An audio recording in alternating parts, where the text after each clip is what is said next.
વાલા ભક્તો, કોઈ પણ નિમિત્તે જેટલું ભગવત સ્મરણ થાય એટલી જીવની શુદ્ધિ થાય છે. ભગવત સ્મરણમાં એવી તાકાત છે કે જીવમાં ઊંડી પેસી ગયેલી કારણ શરીરની અશુદ્ધિઓ, વાસનાઓ નાશ કરીને આત્માને ચોખ્ખો અરીસા જેવો કરી દે છે. અને શુદ્ધ એવા આત્મામાં જ પરમ કૃપાળુ પરમાત્માના સાક્ષાત દર્શન થાય છે. માટે આખા દિવસમાં વધુને વધુ ખૂબ સ્મરણ કરતા રહીએ.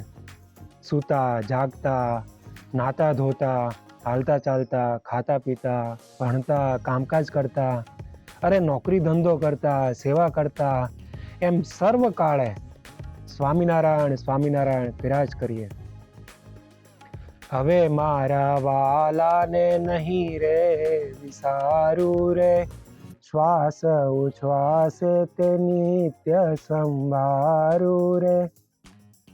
સદગુરુ નિષ્કુળાનંદ સ્વામી જેવી આ ખુમારી આ જ જન્મે જો ચડી જાય તો બહુ મોટું કામ થઈ જાય.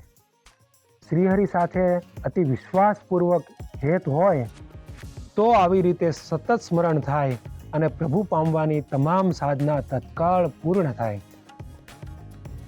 જામનગરની બાજુમાં એક મેડી નામનું ગામ છે, જેને આપણા સંતો જાગા મેડી કહેતા. શ્રીજી મહારાજના સમયમાં તે ગામમાં સંતો સત્સંગ કરાવવા ગયા હતા. સંતો ગામને ચોરે ઉતર્યા અને જે કોઈ મુમુક્ષુઓ આવે એને મનુષ્ય જન્મના હેતુની અને ભગવાનને પામવાની વાતો કરતા. એક દિવસ પટેલનો દીકરો હીરો પણ કથા સાંભળવા આવ્યો.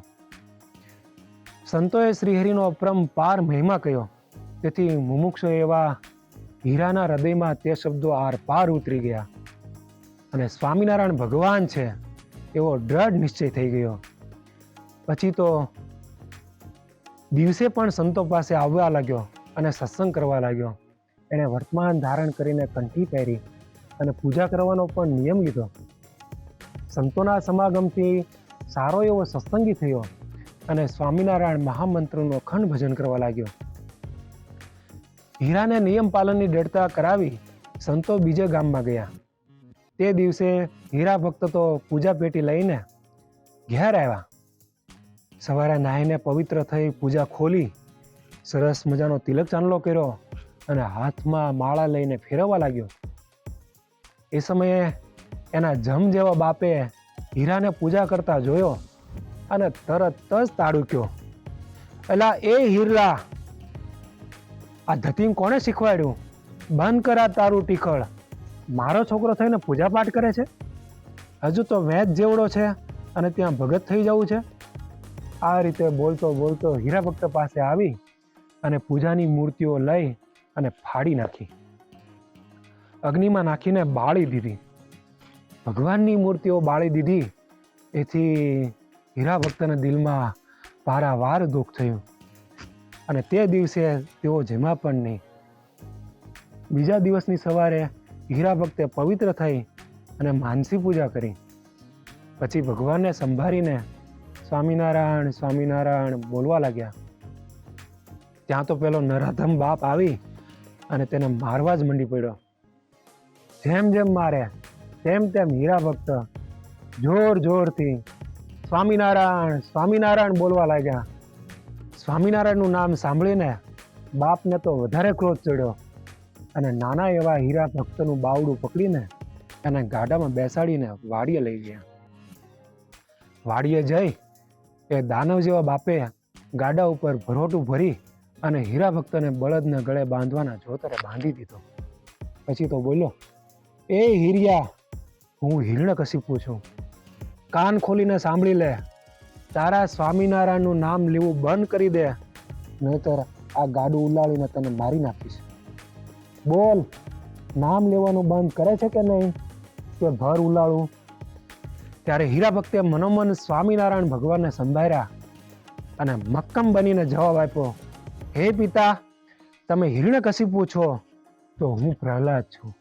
સાંભળી લો, મારા દેહમાં જ્યાં સુધી જીવ હશે ત્યાં સુધી સ્વામિનારાયણ ભગવાનનું નામ લેવાનું હું બંધ નહીં કરું. તમારા જે કરવું હોય તે કરવા માંડો. 12 વર્ષના આ બાળકની આવી હિંમતભરી વાણી સાંભળી નરાધમ બાપે જોરથી ગાડાને ઉલાળી નાખ્યો આને કારણે કોમળ શરીરવાળા હીરા ભક્તના ગળામાં જોતરનો ફાંસો બેસી ગયો અને તે સ્વામિનારાયણ સ્વામિનારાયણ કરતા મૂર્છા પામી ગયા. તે જ સમયે અનંત મુક્તોને લઈ સ્વામિનારાયણ ભગવાન પધાર્યા. હીરા ભક્તને દર્શન દઈને કહ્યું, હે હીરા, અમારા માટે તે અનેક દુઃખો સહન કર્યા અને મૃત્યુનો પણ સ્વીકાર કર્યો છે. અમે તારા ઉપર બહુ રાજી થયા છીએ, માટે તારે જે જોઈએ તે વરદાન માગી લે. તું કહેતો હોય તો તને અમર બનાવી દઉં, તું કહેતો હોય તો તને ઇન્દ્ર જેવો વૈભવ આપી દઉં, અરે તું કહેતો હોય તો તને મારું ધામ આપી દઉં. બોલ, તારે શું જોઈએ છે? જલ્દી માગી લે. આ રીતે બોલતા બોલતા શ્રીહરિની બંને આંખોમાંથી આંસુ પડવા લાગ્યા. શ્રીહરિના દર્શનથી જ હીરા ભક્તની શારીરિક તમામ પીડા દૂર થઈ ગઈ હતી. બંને હાથ જોડી અને શ્રીહરિને પ્રાર્થના કરી કે હે પ્રભુ, આ નાશવંત લોકમાં મારે રહેવું નથી, તેમજ મોહ ઉત્પન્ન કરનાર કોઈ ભોગોની મને ઈચ્છા નથી.